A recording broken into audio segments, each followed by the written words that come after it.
Good morning and welcome. I'm Stan Rasmussen, Vice President for Government Affairs for Sutherland Institute. And on behalf of my colleagues, we're pleased to welcome you to today's session in our continuing 2022 Congressional series. Today, we're so grateful to be able to welcome Senator Mike Lee with us. We'd like to thank our sponsors for today's and this year's series, the Zions Bank, and our host today, the Larry H. Miller Companies. Grateful for their help and their support. In just a moment, we'll invite Senator Mike Lee to share some prepared remarks on the subject of the housing crisis in the West.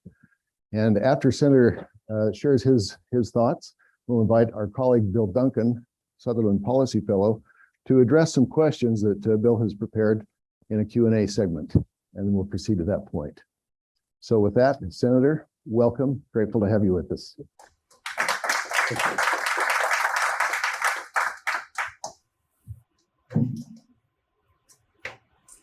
Thanks so much. I'm very grateful to the Sutherland Institute for all you do.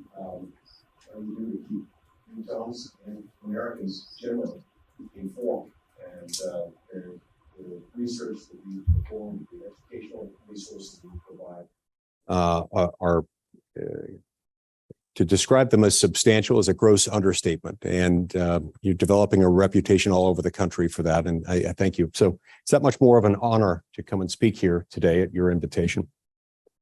You shouldn't come as a surprise, especially to us as Utahns, to observe the fact that we're experiencing a housing shortage. It's a nationwide housing shortage. It's one that's felt particularly acutely right here in Utah. There are a number of reasons for this, but it's there. There are some statistics that have been put together.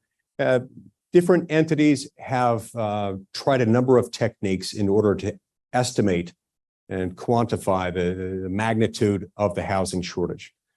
Arguably, the best and most fine-tuned estimate is that which was prepared by the Joint Economic Committee. Joint Economic Committee recently put that number at about 20 million homes. Now, they calculated this with a number of metrics through a number of equations using a lot of Greek letters, but a lot of it involves looking at the rate of family formation, the number of new families started over a period of time, the total number of families in the country, and the rate at which new family homes have been constructed.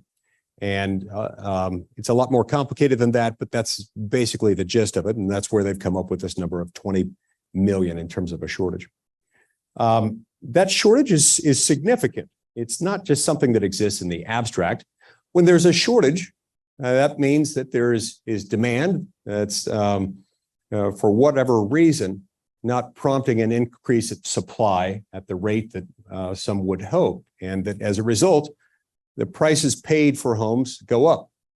And as a result of that, that means there are a lot of people, perhaps 20 million families, according to the Joint Economic Committee's estimates, who would like to be able to afford a single family home, but can't. And without their ability to do that, they're not being able to take part in that aspect of the American dream. The understanding that if you work hard and look for the right place to live, you can buy your own home. And that has been a hallmark characteristic of our growing and healthy middle class that we've had in the United States, that has been the envy of the rest of the world. And so we want that dream to be able to remain alive. We want other people to have access to that dream, including so many of these 20 million families who would like to have a home but can't. The shortage is felt acutely by those living in the American West. There are a lot of reasons for this, but it has also hit particularly hard right here in Utah. In 2021, the states with the highest increase year over year in terms of housing prices were Arizona, Idaho, and Utah. And compared with supply chain issues, or combined with supply chain issues and other factors, the runaway inflation that's been brought on over the last 18 months, the cost of living has become entirely too expensive for many Utah families. So that begs all sorts of questions. How exactly did we get here in so short a period of time? How did this shortage become so much more acute as it has over the last 2.5 years? Looking back, the COVID-19 pandemic set off something of a chain reaction. It had kind of a domino effect that I don't think everyone entirely anticipated at the time. All of a sudden, we had people across the country on lockdown, and they were home a lot more. We saw a massive increase in e-commerce sales. The world quickly scrambled in order to try to meet that increase in demand, but it was something that proved to be far too little, too late. And so as a result, the price of everything got more expensive. I'm sure almost everyone in this room has experienced not only sticker shock, but also what happens when you go to order something, let's say online or maybe even in a store. If it's not an object in the store at the time in their existing inventory on site, odds are pretty good that you've had to wait for something. Sometimes weeks, usually months, sometimes even longer than that when you've ordered something. There were a lot of things people wanted that we just didn't have enough of. And with the pandemic, 1 month turned into 3 months turned into 6 months, and people couldn't quite grasp why their purchase was stuck on a cargo ship in the middle of the ocean, or sometimes in the ocean right at the edge of the port, and they couldn't get out of it. If we had more time today, I'd love to talk about some of those problems and ways that we've found to address them through reforms that I've introduced, like the Ship It Act. And some of those reforms, well, the whole Ship It Act has not yet passed. A number of reforms proposed by the Ship It Act have, and we're on our way toward addressing some of those issues.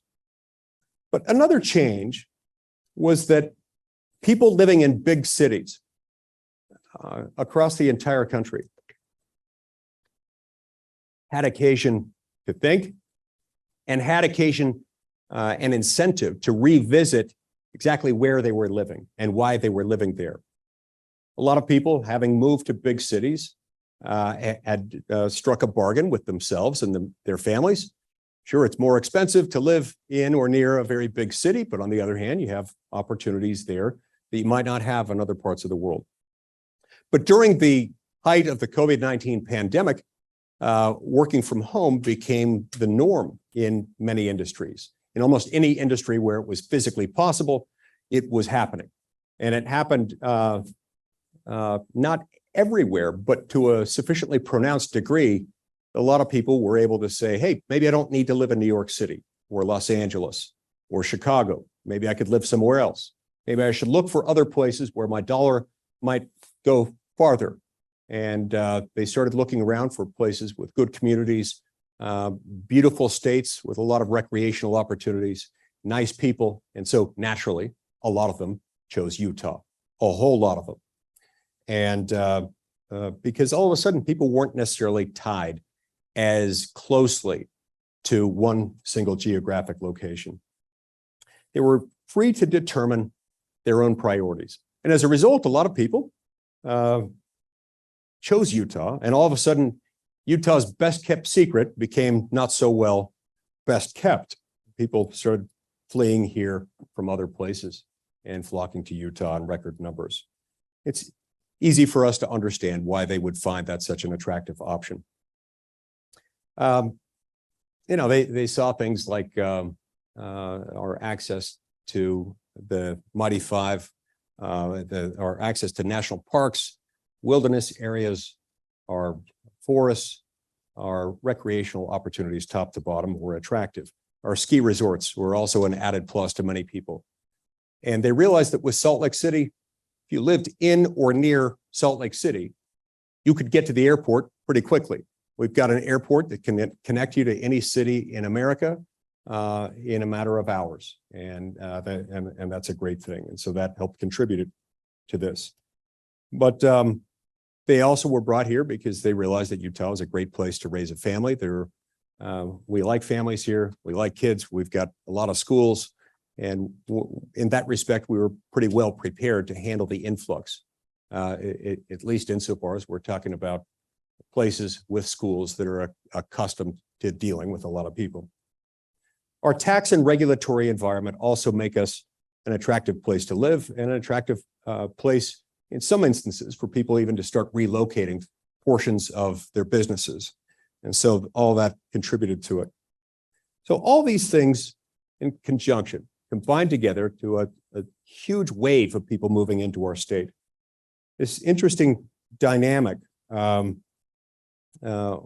noticed in that people weren't always moving and buying a single family home, but many of them were. But in many instances, people were coming here, discovering that they liked it, and people with money from outside the state were buying a second home or a third home here. Sometimes they were using one as a vacation home.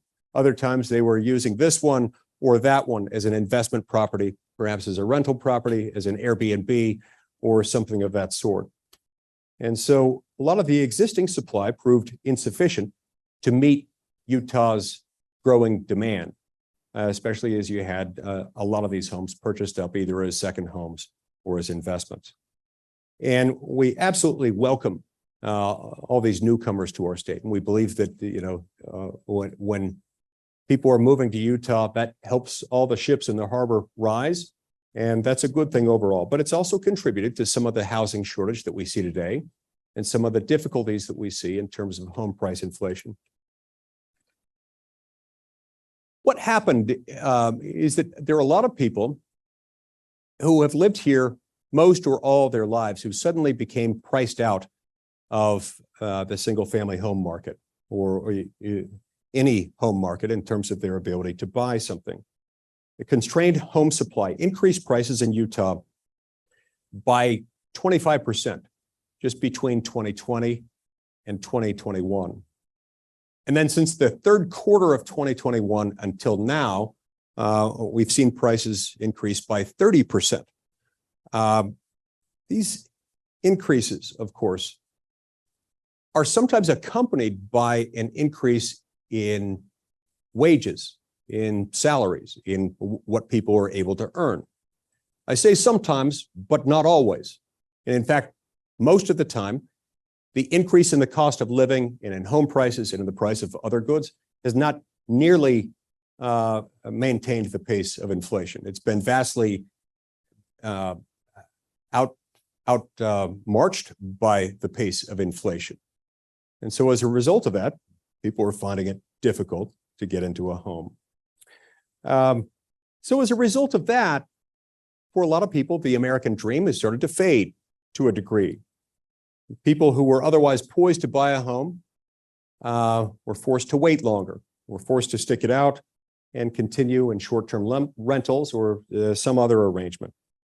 The shortage didn't just mean an increase in home ownership costs, but it's trickled down and it's also resulted in increased prices for rentals within the state.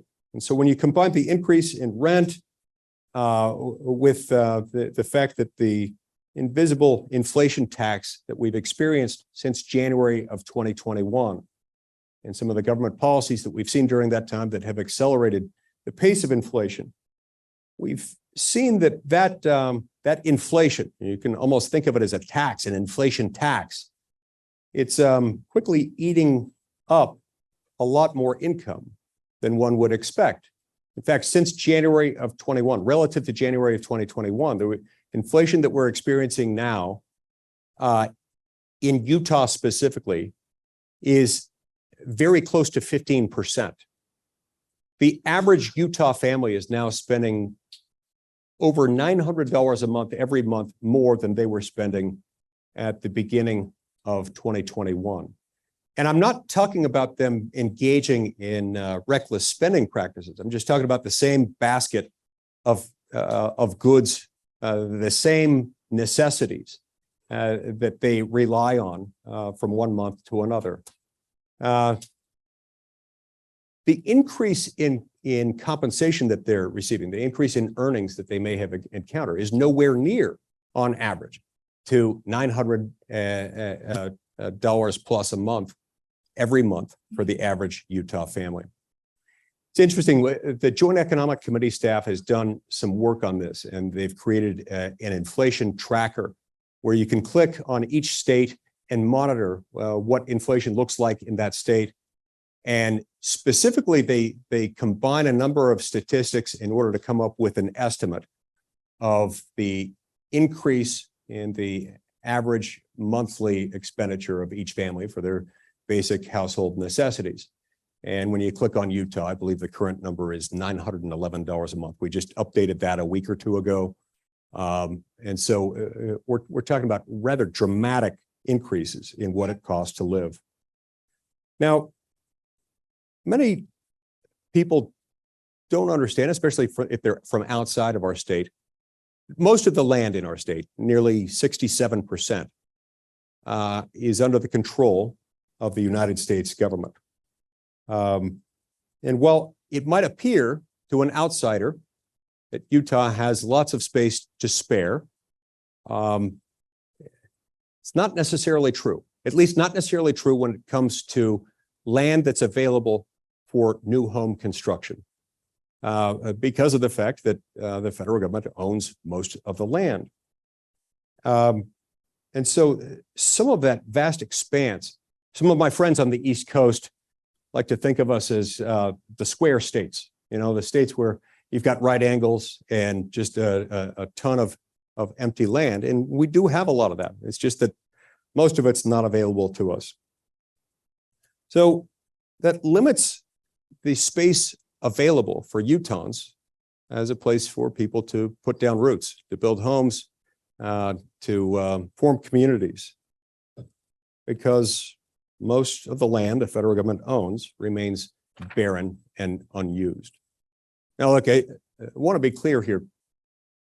There's no reason for us to mourn the existence of some of our national treasures.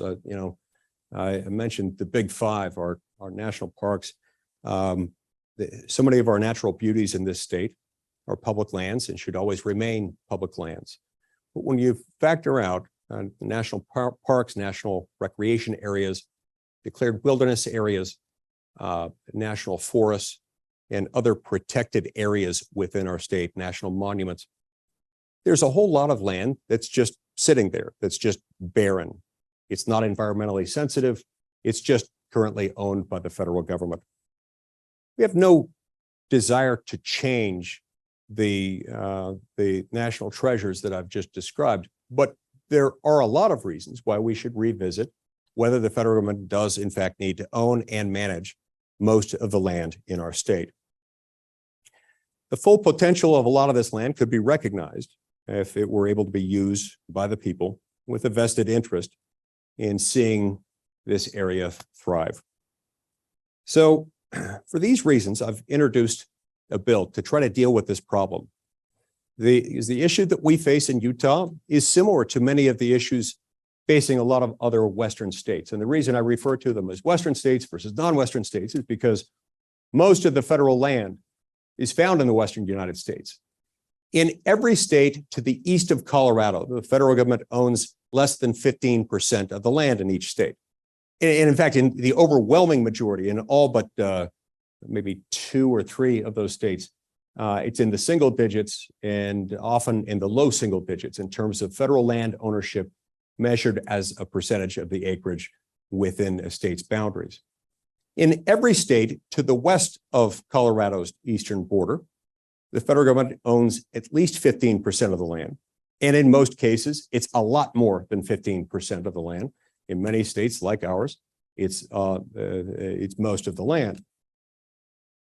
So it's not right that people within a small handful of states, primarily the Western United States, are dealing with the increased cost of living along with all other Americans, but we have to face some additional burdens because of the fact that we don't have access to as much land. And so that's why I've introduced the Helping Open Underutilized Space to Ensure Shelter Act, also known as the Houses Act. I like creative acronyms. I started this desire a few years ago because I found that most of my, a lot of my legislation that I was most proud of ended up having an awkward sounding acronym. Case in point, a few years ago, I introduced a bill called the Family Fairness Opportunity Tax Reform Act. It ended up passing into law in a different form as part of a tax reform package a few years ago. But the acronym was awkward. The closest thing you could do to pronouncing it was to call it FFATRA, and which we can appreciate in Utah because it sounds sort of like a fake swear word if you say it angrily.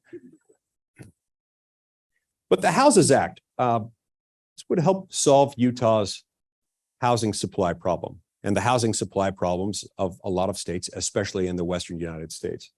It would do that by allowing for select tracts of land in or near where people are living and needing to build homes to be sold.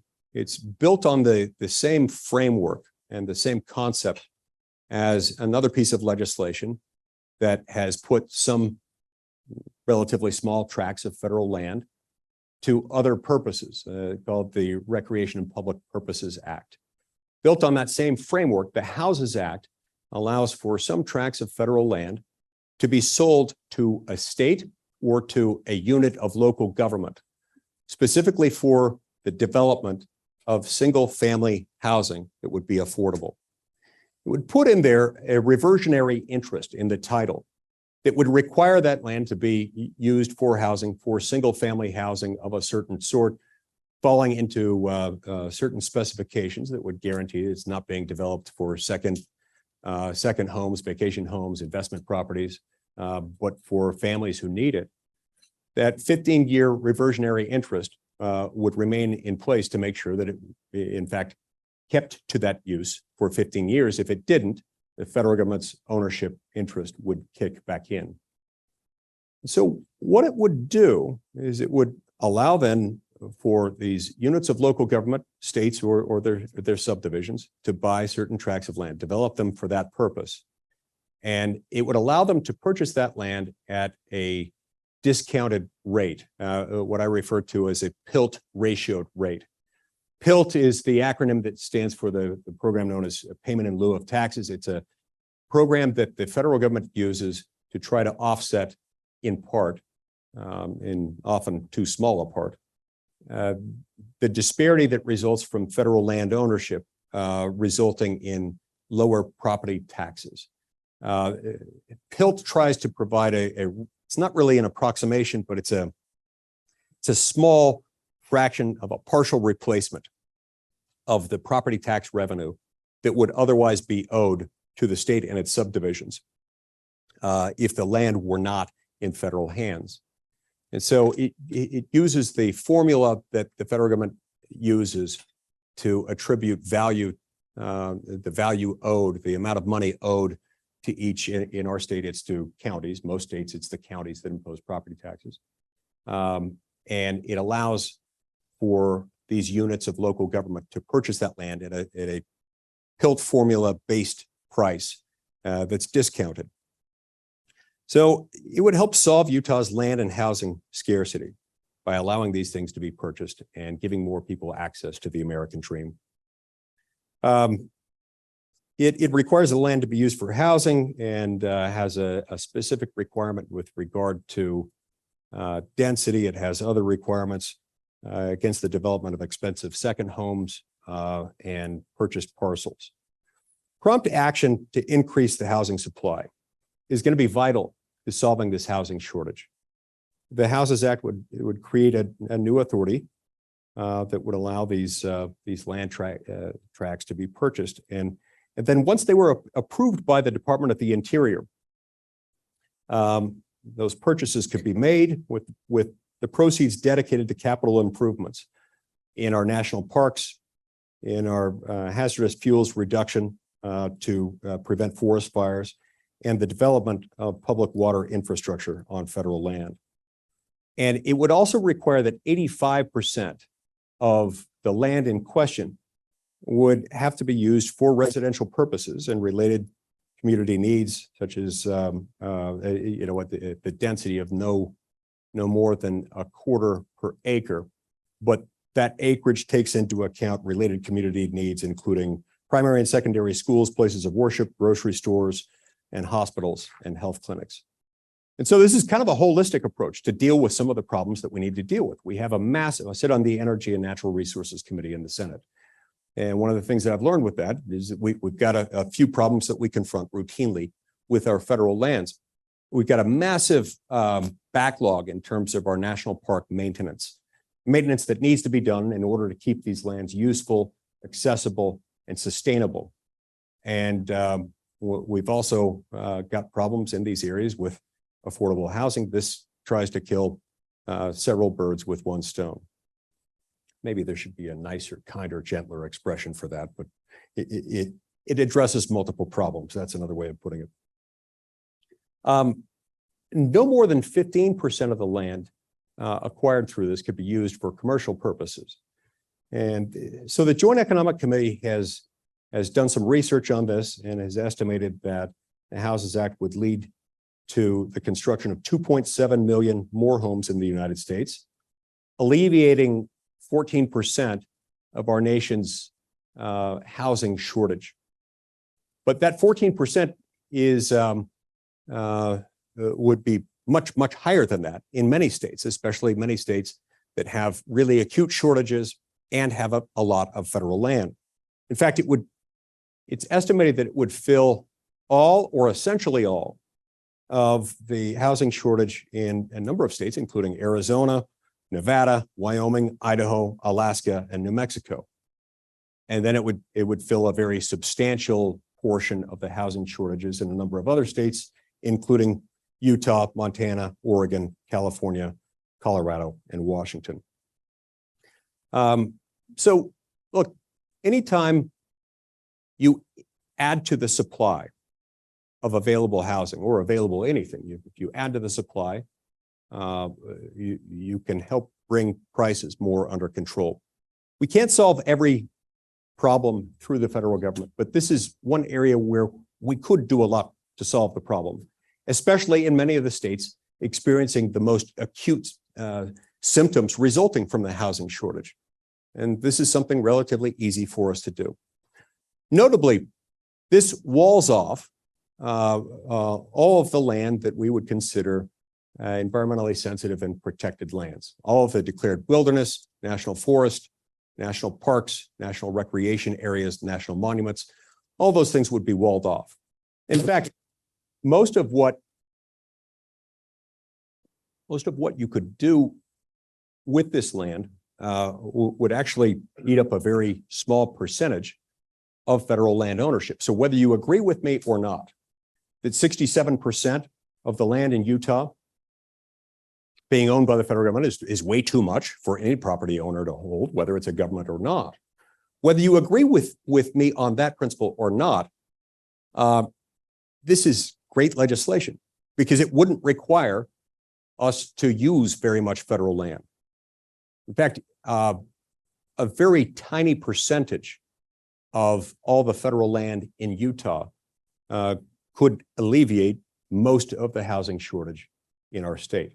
We could add to our housing supply by nearly 50% with just a very tiny percentage of all the federal land in our state. So look, we've got an estimated 4.7 million Americans who still deserve a shot at the American dream. We can see that there is a very high likelihood that 4.7 million Americans would have the opportunity to buy a home under this. Using this analysis performed by the Joint Economic Committee, that's how they estimate it. That those are the people who want to be able to buy a home, currently can't, but who would be sufficiently helped by this that they would be able to get into a home. Surely those 4.7 million people need the land more than the federal government, which by definition isn't using the land in question that would be used. This would deal only with stuff that's not being used. We've got an affordability crisis. We've got a supply crisis. Inflation is making all those crises work. And the Houses Act is something that could help alleviate all those problems, and by so doing, help reinvigorate the American dream. Again, thanks so much for inviting me to speak on this important topic, and I really appreciate all you do.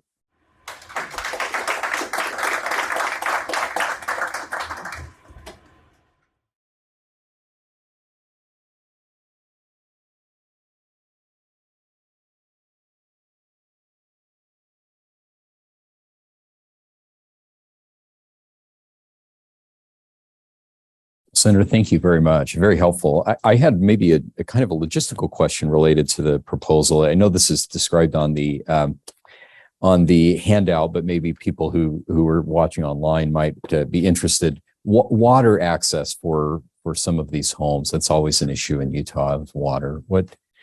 How would the bill address that question? Okay, so we're not talking about land that would be transferred in the middle of nowhere from the federal government, but land that would be adjacent to or otherwise near areas where there are developed culinary and agricultural sources of water.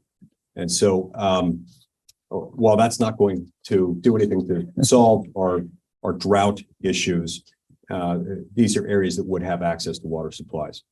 Great. Thank you. That's very helpful. You mentioned that you might be interested in talking a little bit more about supply chain issues, and we'd be interested, I think, in that as well, because that clearly is part of the mix of what's going on now. Any additional thoughts on that? Yeah, so our supply chain issues are real. A lot of those relate to some of the same factors I was describing earlier, where a couple of years ago, you had people at home a lot more than usual. They were buying online a lot more than usual. And all these things were happening at the exact same time, that because most people were home, we were manufacturing less. And we saw this all over the world. It's not just that our own people were manufacturing less. People in other countries were manufacturing less. So there was a lot of demand. There's also a lot of liquidity put into the marketplace through government programs like PPP loans and so forth. And so this created the perfect storm for a glut in the supply chain, for a glut of demand, a scarcity of supply, and it caused some problems.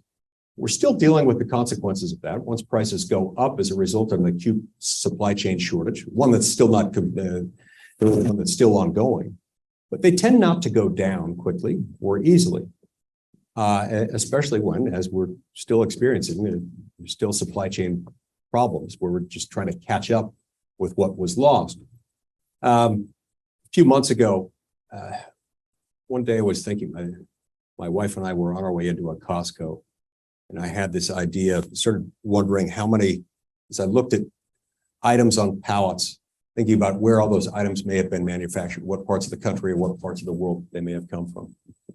And about the fact that a lot of the manufactured goods had been shipped in from somewhere overseas. I started wondering about how many layers of unnecessary federal regulation might have been constraining artificially the rate at which these things could come into the country, and whether there are ways without impairing safety, environmental concerns, or otherwise affecting principles of sound public policy, if there are ways we could alleviate some of the federal red tape and lift some of the federal restrictions that are constraining the flow of commerce.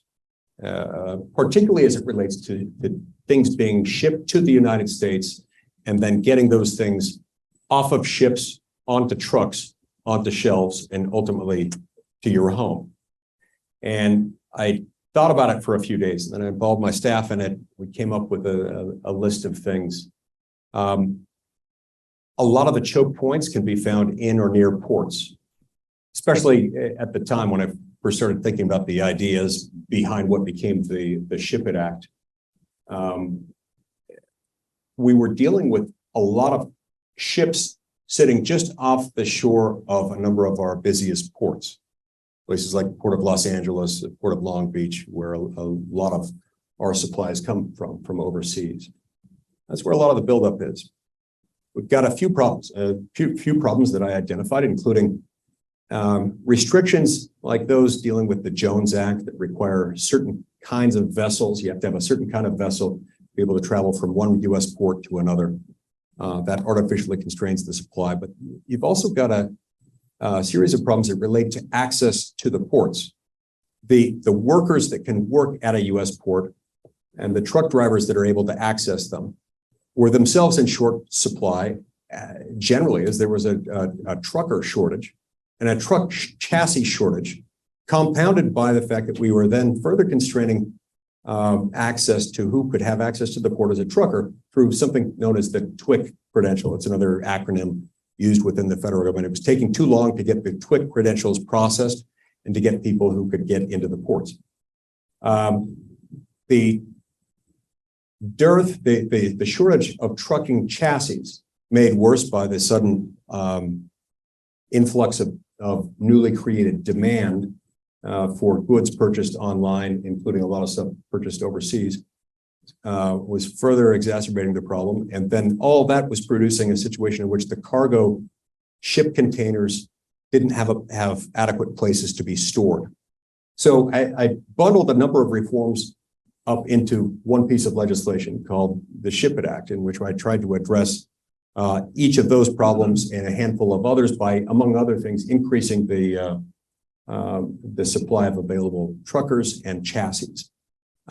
Proposing, for example, that U.S. government and military surplus chassis be allowed to be sold or leased to truckers who wanted to use them. I called for the designation of certain parcels of federal land near our seaports to be made available where appropriate for the short-term storage of shipping containers. And anyway, a handful of reforms like that would make it easier to go. Some of those have already been enacted into law. As a member of the Commerce Committee in the Senate, I got some of those folded into other pieces of legislation that have since passed. Great, thank you. Very helpful.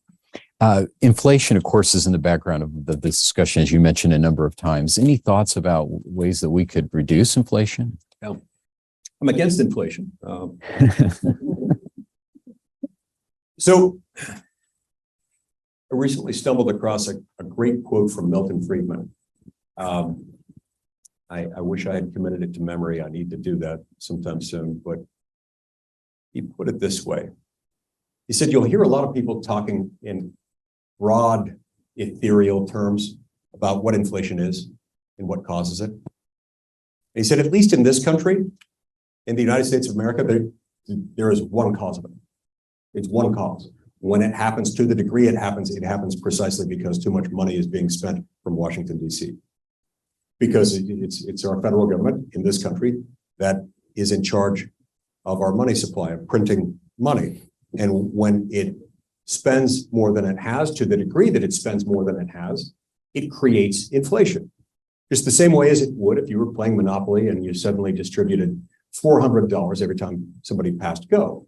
It's going to change all sorts of dynamics within everything that happens. In other words, printing additional money doesn't add to the basket of goods to which consumers in this country have access. It's going to increase the cost of those goods, and it's going to leave some people really, really suffering. The sad thing about inflation is that if you're wealthy, number one, you can withstand it.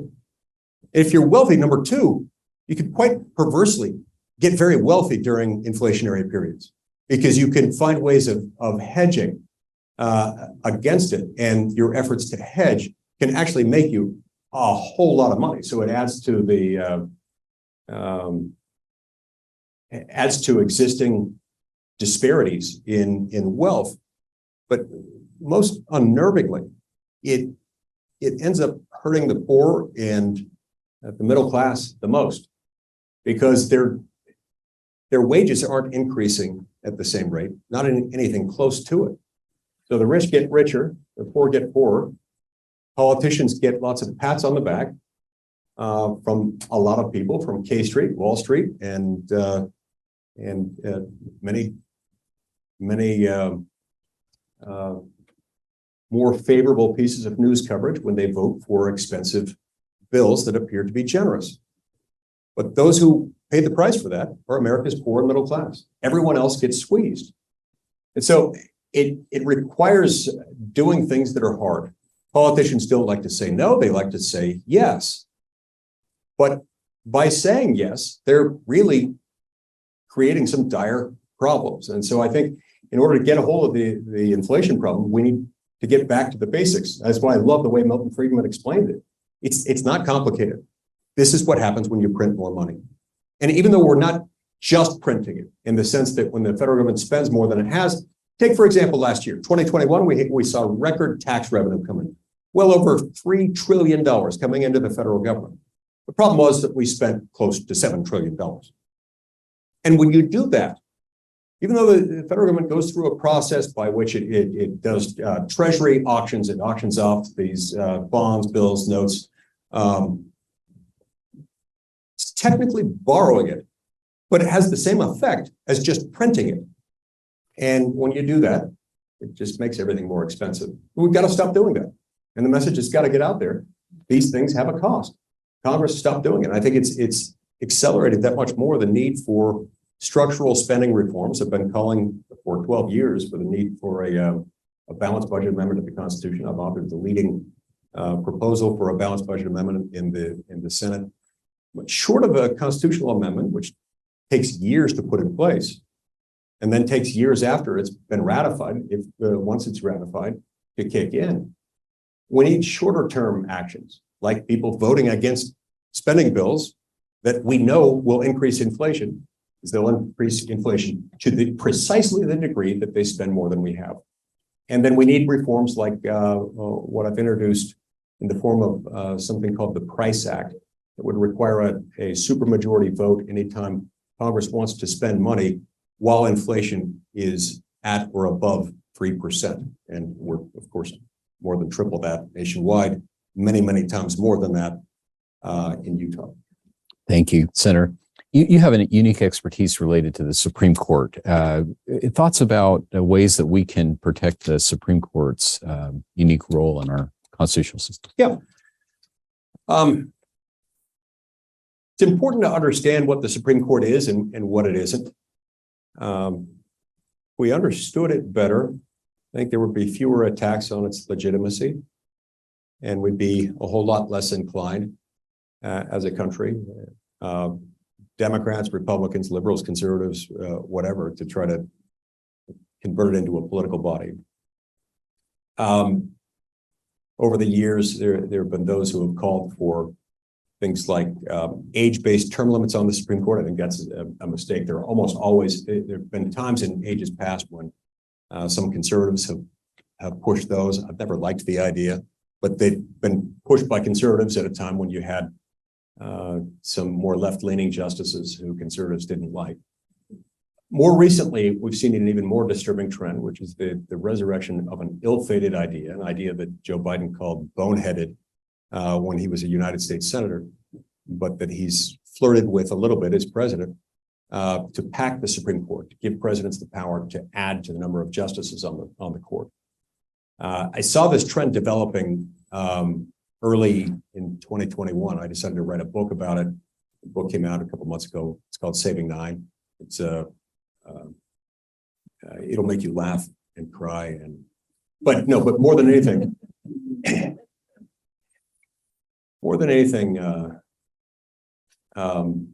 it explains what the court is and what it isn't. It explains why it's such a bad idea to try to delegitimize the court, to try to politicize the court. We do not want that.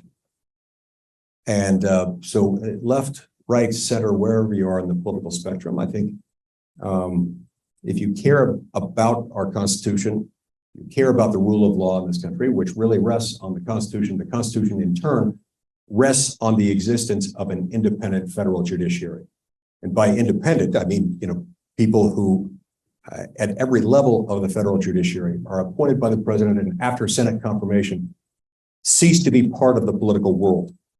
In the absence of something that could get them impeached and removed, which is exceptionally rare, they are left there for the rest of their lives or the rest of their careers, as long as they choose to stay there.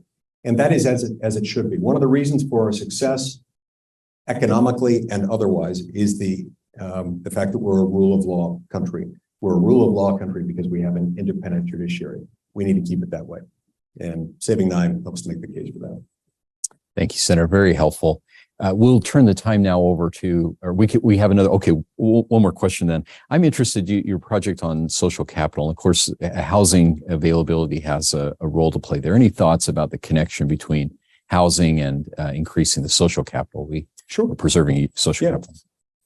Look, whenever conditions arise such that family formation becomes more difficult to raise children, that has profound social consequences for a country. There are, over the last 5 or 6 years, since I became the lead Republican on the Joint Economic Committee, we've dedicated a lot of our resources to this endeavor that we call the Social Capital Project, where we've been studying the ramifications of what we call social capital or social connectedness. We've done research papers on everything from deaths of despair, suicidality, drug abuse, addiction, homelessness, poverty, educational attainment, educational success in children, and income inequality, upward economic mobility, all sorts of things through the lens of social capital. In other words, we do all these studies to try to figure out how people are affected by the degrees to which they are connected to others. Social capital is measured by the extent of your interaction and act with and access to others outside of anything having to do with government. So your interaction with friends, neighbors, community organizations, charitable foundations, churches, synagogues, mosques, and things like that. On every metric that we've been able to conceive of, we found that people benefit to the precise degree that they have social capital. We've also found that social capital itself is enhanced when someone is able to be raised by a loving two-parent family home. And we have discovered that all of these things get more difficult when life becomes more expensive, particularly when government artificially constrains these things. Government can't create family. Government can't create any institution of civil society. It can't create free markets for that matter. But it can do things that can weaken them. It can also do things that can support or sustain them, or at least allow them to exist. And so it's part of what I enjoy about the Joint Economic Committee is that its mission is to serve as an internal think tank within Congress to evaluate big picture ideas and to do research on that front. And I'd encourage all of you to visit our website to view the papers that we've got. One of the greatest, most rewarding things came a few months ago when I was visiting. I was with my wife in California, visiting a couple of her sisters who live in Southern California. And we went to church with them. And during Sunday school, the Sunday school teacher put up a graph. I don't remember what it was about. It had something to do with rates of drug abuse and suicide rates correlated with other factors. He put up this graph in the middle of a Sunday school lesson. And I thought to myself, that graph looks familiar. I've seen that somewhere. And no sooner had I thought that than I heard him say, this comes from the Joint Economic Committee. Great. There is a wealth of great information there.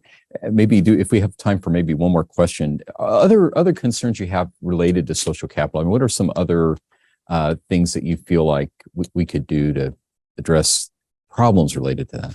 Yeah. The easiest thing we can do is just look for ways in which federal government's making life more expensive and more difficult for families than it needs to be. And that's why, just to bring this back full circle, that's why things like the Houses Act are such an integral part of that.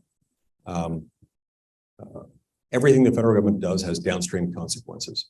And we're not here to engineer things. We can't create families. We don't want to be, we don't want to have the federal government micromanaging any of these things. But to the extent it's making it more difficult than it needs to be, we're responsible for those things.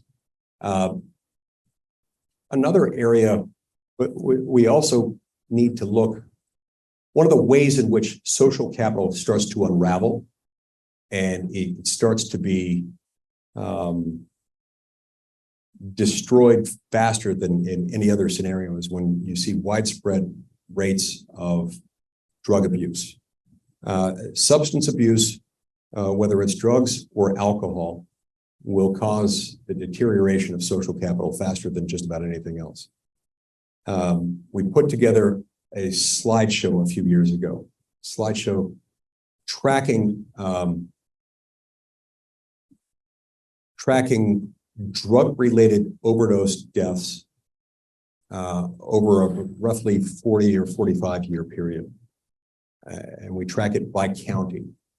And we overlay that with a map of the United States showing in each of those counties when drug overdose death rates per county, as measured per 100,000, reaches a critical level. And they show up first as a sort of a pink color and as a light red color, then as a dark red color as they get worse. At the very beginning of when these data sets started to become available 40, 45 years ago, there were only a small handful of counties in the United States that were colored any shade of red. They were mainly in very urban areas where there are huge population centers and a lot of social disconnectedness occurring. But in the last decade or decade and a half, you've seen that spreading everywhere, including into a lot of places where you've previously seen the highest rates of social connectedness, of social capital.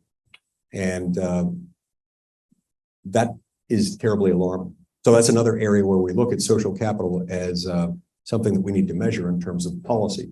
What can we do policy-wise in order to discourage alcoholism and drug abuse, and what might we be doing to make those things worse?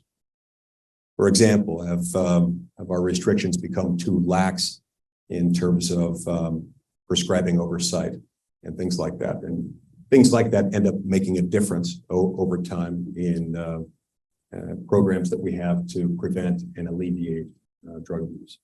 Perfect. Thank you. Thank you very much. And the time back over to Stan.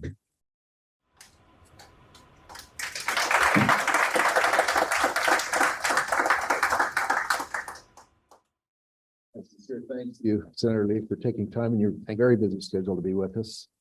And we're pleased to have those of you who have joined us in our live venue and our virtual audience that have been listening and watching online. We will continue our series and conclude it this coming Thursday with two events. The first with Congressman Owens and then with Senator Romney. And those of you who would like information about the Congressional series, we invite you to go to our website, sutherlandinstitute.org, and the events page. And with that, we'll wish you all a great day. Thank you.